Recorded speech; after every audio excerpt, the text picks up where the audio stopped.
Hi there, I'm X King. Welcome back to another episode where we review films currently in theaters, and today we're talking The Beekeeper. So, The Beekeeper was directed by David Ayer and stars Jason Statham.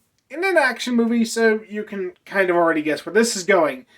Jason Statham plays this guy who is a beekeeper who lives on this woman's property. Uh, they're like friends, and she ends up being scammed and taken for her entire life savings, and as a result, she commits suicide.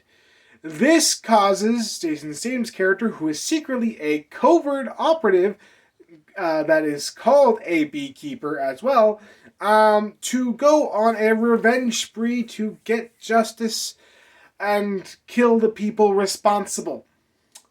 So yeah, this is a pretty standard action setup.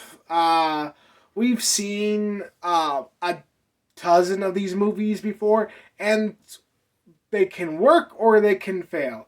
The story here doesn't have any interesting twists or turns. There's nothing different you haven't seen here before, but I will say that it's paced really well when we're focusing on Jason Statham on his revenge quest. The film is really well focused, and it knows what it wants to be.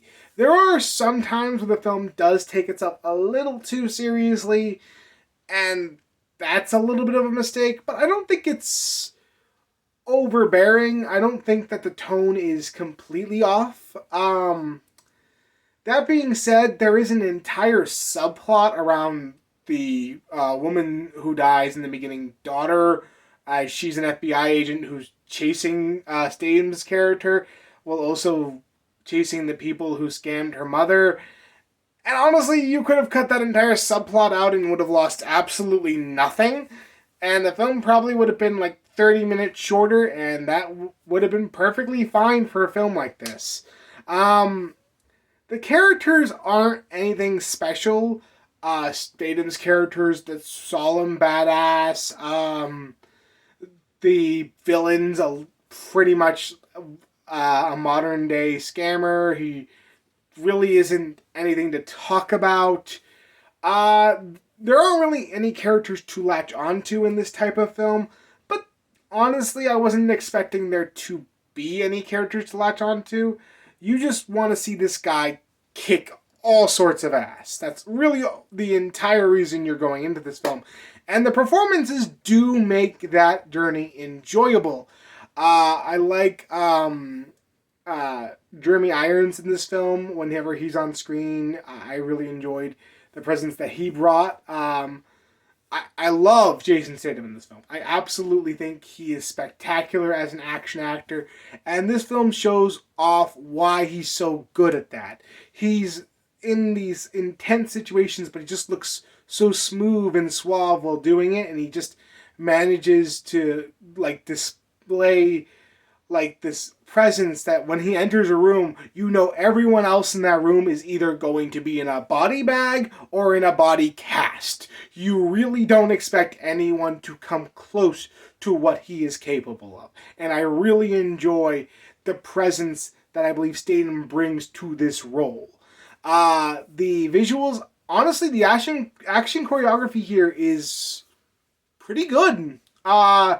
It's visible. You can clearly see what's going on. There's not a ton of shaky cam, and I think it's really well paced, really well shot. I really enjoy the action. I do wish that the final confrontation we had more of a hook for. I won't spoil anything, but we don't really get introduced to the character he's going to fight in the final confrontation until the third act, and it's kind of upsetting. I really would prefer them building a character up that he has to face. That would have been better for this style of film, I feel like. The music is all the beats you want to hear. It's really well done for an action film. It's really enticing. It helps build the action up to where it needs to be. I really enjoyed this film overall. I don't think it's great by any definition of the word, and it's not new either. We have seen these films done plenty of times before. And this film is not trying to break new ground. That being said, it is still a really well-composed action film, and I found myself enjoying it start to finish. I love Jason Statham in this film, and I believe that the action was really well put together. There is some really cool kills.